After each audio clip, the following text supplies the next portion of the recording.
Hello and welcome to the Entertainment Gig Podcast Music Edition, episode number 8. My name is Cleon. On this week's episode, Bob Dylan and the Nobel Committee make nice. We review Alter Bridge's new album, and we make a case for Tupac being inducted into the Rock and Roll Hall of Fame.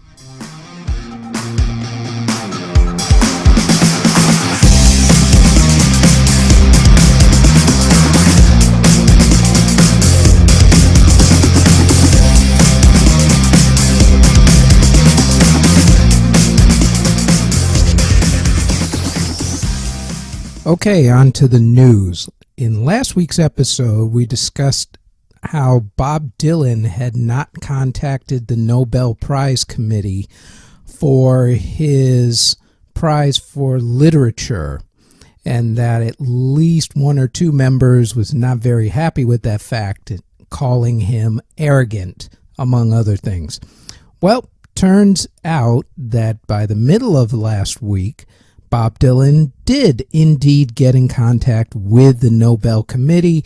He accepted his Nobel Prize for Literature, and he is hoping to go to the ceremony in December. So all's well that ends well. In legal news, Mark Ronson and Bruno Mars are getting sued again for Uptown Funk, this time by the 80s Minneapolis funk band Collage, who claim that the vast majority of the song comes from them. Now, I've listened to Collage's version of a song and put it up next to Uptown Funk, and in my opinion at least, I don't see a case.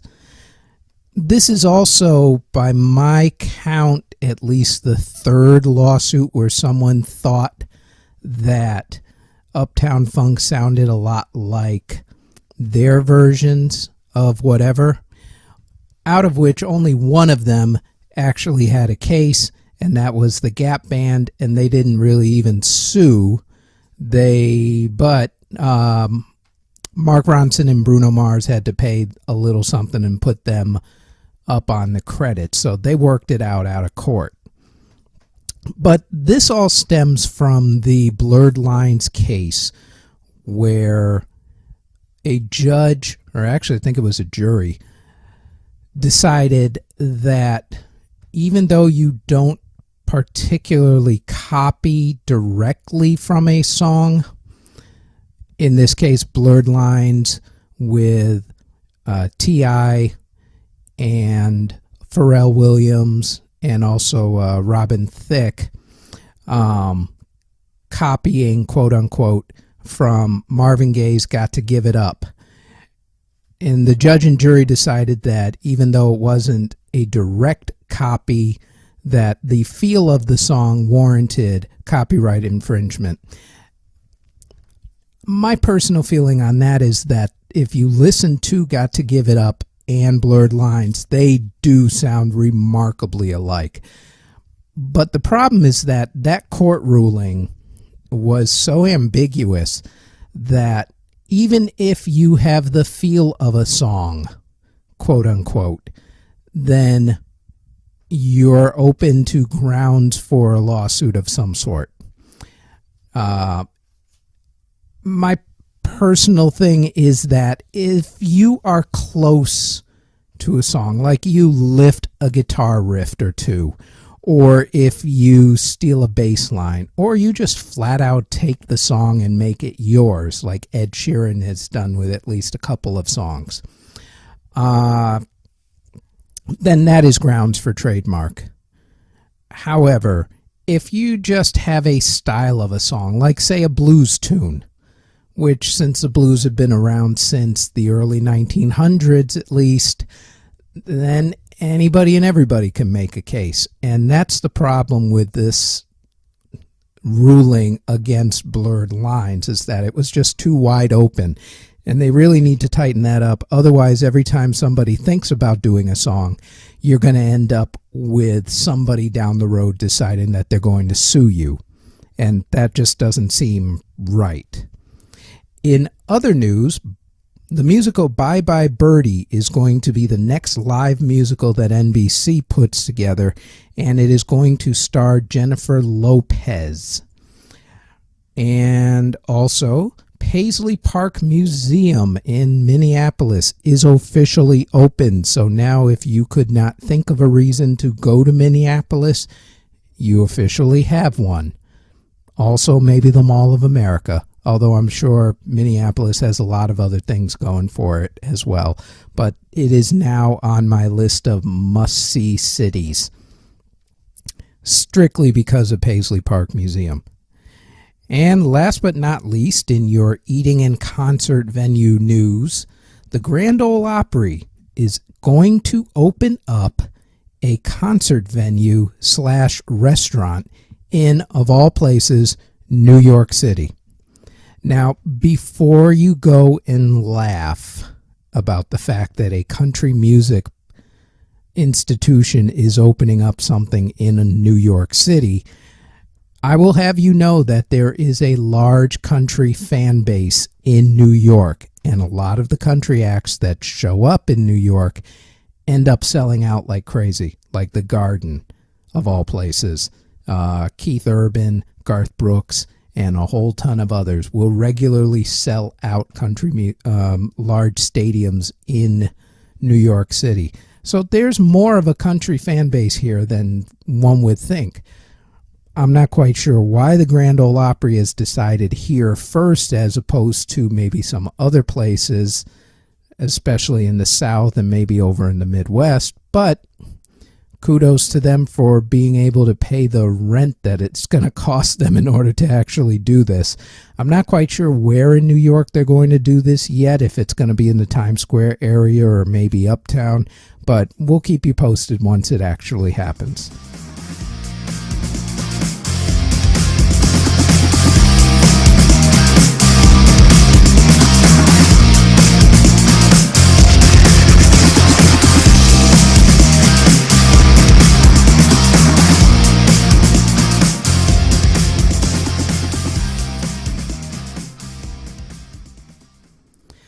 Okay, time to wade into the muck that is the following topic.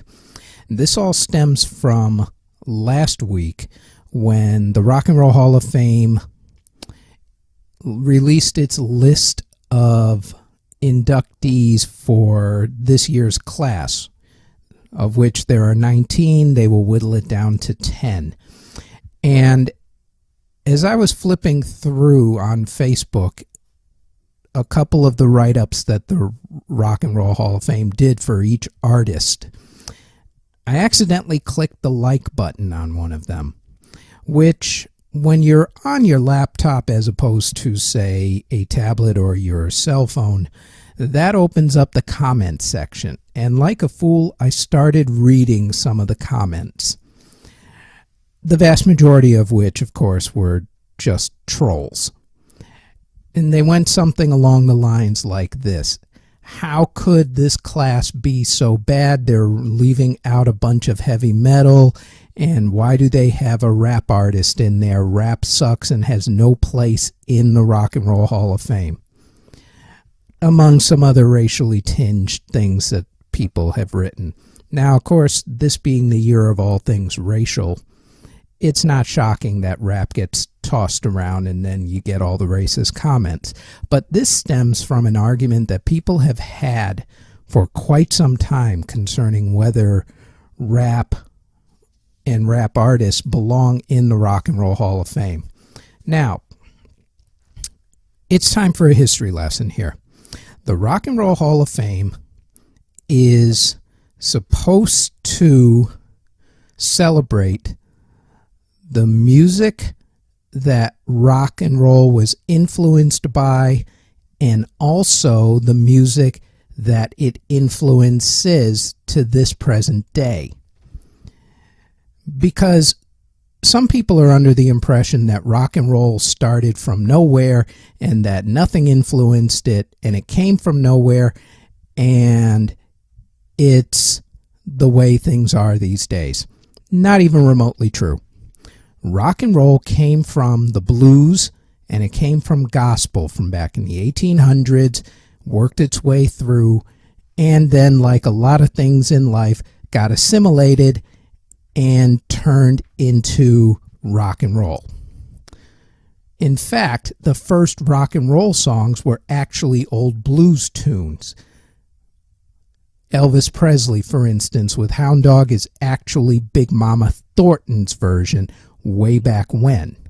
And a lot of acts really took, let's just flat out say at that point, before there was copyright infringement, stole blues artists' songs and actually made them their own. Now, rock and roll, the phrase itself, is actually black slang, or was black slang, for sex, because it always comes back to sex. So you have to keep that in mind. Blues is in the Rock and Roll Hall of Fame. It has no choice to be. That's where rock and roll came from. Therefore, you have to put blues artists in. But some of the arguments were made on, or in their comments, well, if you're going to put in rock and roll, and if you're going to put in rap music, then why isn't country music in there? They have their own Hall of Fame. Very true, at least for part of that. There is a Country Music Hall of Fame. However, Johnny Cash is in the Rock and Roll Hall of Fame. He's a country artist.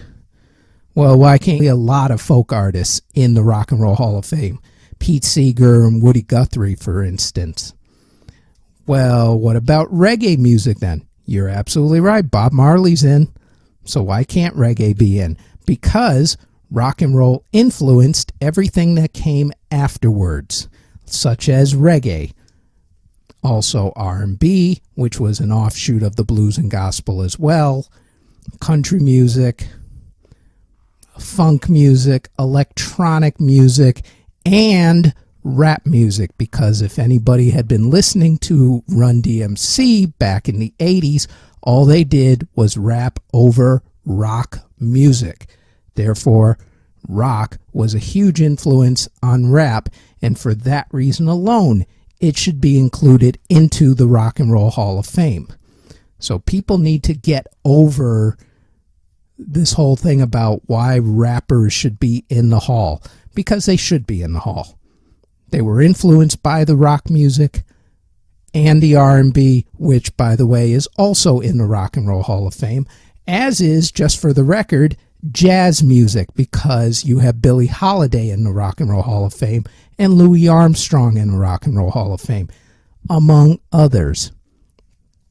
Also, old standards. There was an argument made, well, you should put in guys like Sinatra and whatnot. Absolutely should, because the precedent has been set. Nat King Cole is in the Rock and Roll Hall of Fame as an influencer. Frank Sinatra should be in the Hall of Fame because he has influenced virtually every vocalist since he became a teen heartthrob back in the 40s. So he absolutely belongs in the Rock and Roll Hall of Fame as an influencer. And a lot of these acts are in not as performers per se, but as influencers of the music. But they're still in. So I have absolutely no problem with rap artists being in the Rock and Roll Hall of Fame. To that end, I'm actually going to combine two segments here. I'm going to state the case as to why Tupac belongs in the Rock and Roll Hall of Fame. Now, as a refresher course, let's remember that in order to be inducted into the Rock and Roll Hall of Fame, your first album on a major label had to have been released at least 25 years ago. Tupac's first album came out in 1991. Before that, he was a dancer in the rap group Digital Underground. In the span of 6 years, from 1991 to 1996, he collected 5 albums until he was killed. Then after that, they released at least 4 more albums. But the vast majority of his work was done within 5-year time span, or a 6-year time span, technically, with 5 different albums. The thing that makes Tupac so great is twofold. One, his song lyrics, which were more than the whole, I'm going to take a gun and shoot you and look at my diamonds and look at my rings and the usual rap stuff. The man rapped about police brutality, he rapped about hunger, he rapped about taking care of women a lot better, he rapped about his mother, he rapped about a whole lot of other issues, which was far different from what a lot of rappers were doing and are doing today. The other thing about him is what singers would call phrasing. Vocal phrasing is when you are basically acting out your lyrics through your voice, where if it's a hard-hitting lyric, you're going to hit it very hard with your voice. If it's a softer lyric, you're going to soothe your voice down a little bit. Tupac, if you listen to any of his songs, would speed up his voice. He would slow down his voice. He would make his voice higher. He would make his voice lower. He never rapped alike, ever. The man was not monotone, unlike a lot of other rappers these days. In fact, he was probably the most vocally lyrical rapper out there. And so as far as rap music goes, he absolutely should be included in the Rock and Roll Hall of Fame.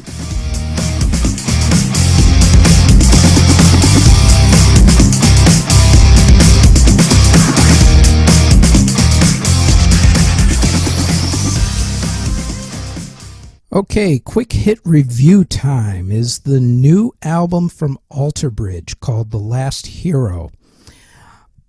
Just in case you don't know who Alter Bridge is, it is the surviving members, per se, of the rock group Creed. It's basically all the members of Creed except for Scott Stapp. So think of it as Creed with a new lead vocalist. The lead vocals, by the way, is by a guy by the name of Miles Kennedy, who sounds an awful lot like the lead singer of Queensryche, the way that his voice soars like crazy. In fact, the whole album actually sounds a lot like old school Queensryche, which is not a bad thing. It's actually a damn good thing. I am giving this album an automatic buy with a caveat, provided you like old school 90s Queensryche heavy metal, because it sounds a lot like that. I personally do. If, however, you want to test it out, I would recommend songs like Show Me a Leader, The Writing on the Wall, The Other Side, and My Champion. There are 14 songs total on this album. I would just buy the album. It is a great album, and it is their 5th album, actually. You may want to check out the other 4 albums that they put out. Maybe not the first one. The first one was actually sort of hit or miss. But the others are excellent albums. Automatically buy this one. You won't be disappointed.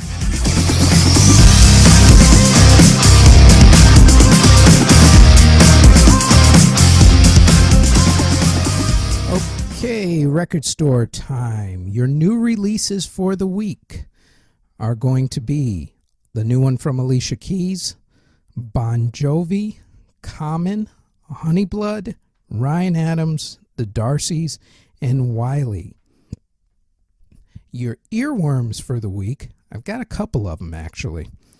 There's one called, or from, the group The Naked and Famous, called Simple Forms, which is, I would call it pop rock female fronted, but it sounds really cool. It's not your typical teeny bopper Disney Channel kid type rock music. It actually, there's some soul to this one. I would give it at least a listen. You may actually want to buy it. Again, that's The Naked and Famous with Simple Forms. Also, if you have Amazon Prime, you may want to check this one out. This is one of the few new albums that they've actually put on Amazon Prime, as opposed to that unlimited service they're trying to shove $10 out of your pocket from. Monthly, I might add. There's an album called from the group The Pretty Reckless. It's called Who You Sellin' For, which is also female fronted. A great, harder rock album than The Naked and the Famous. Naked and the Famous was more pop rock. The Pretty Reckless is more of a hard rock type of thing. Both albums are really good. I would check out both albums. And finally, some news for you. While I'm in the process of doing another podcast concerning the music industry from DC up to Boston, and oh, by the way, if you want a band, especially an indie band, to do interviews or promote their newest album, please email me at cjbtproductions@gmail.com, and I would be glad to give them some publicity and hopefully do some interviews with them. So while I work that podcast together, I have another one that I've decided to do, and this one's going to be a quick 2 to 3 minute daily thing. I'm calling it Music History Today. At least that's the working title at this point. And like I said, it's going to basically be a couple minutes podcast just hitting what happened on this day back in whenever, be it births, deaths, or major events. So look for that starting actually, I think I'm going to start it on Sunday, November 6th, next Sunday. As I record this is actually Monday. So I am looking to do this on starting November 6th, and it will be a daily podcast. So look out for that. I may do it as a separate stream. I'm not quite sure. But that's the way things are for right now. That is it for this week's show. And here comes that other voice to tell you all that other sort of fun stuff that I usually tell you at the end of these things. Have a great week, and we will talk with you next week. That is it for this week's episode. Our website is theentertainmentgig.com. Our Facebook page is at The Entertainment Gig. We are on iTunes and Google Play at The Entertainment Gig, but we are also on SoundCloud at CJBT-Productions and on YouTube at CJBT Productions, which has a slideshow of my photography, which you can find on Facebook at CJBT Photography, and the portfolio at cjbtproductions.zenfolio, that's zenfolio.com. And that is it. We will talk with you next week. Take care.